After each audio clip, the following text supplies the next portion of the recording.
আপনার মেয়ের মতন যতই আপনার পরিবারের লোক মেয়ে ছেলে আপনাদের অংশ পেয়েছে, তাই না?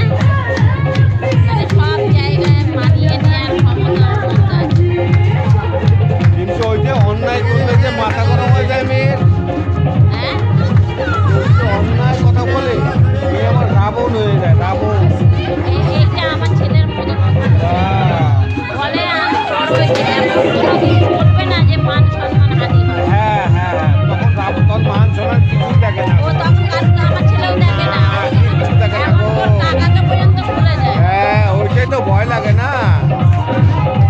কিন্তু ভয় লাগার কিছু নেই, এখনো বাস্তবের সঙ্গে মানাতে হবে। এইটা ভালো কিন্তু ওরা ভালো। হ্যাঁ, ওরা অন্যায় করলে বকবা মেরে দেবে, অন্যায় তো বললে একদম তোমার সে বাপ মা ভাই কাকা কেউ মানবে না। সেই আমার ছেলের মতো। বুঝতে পেরেছি তো?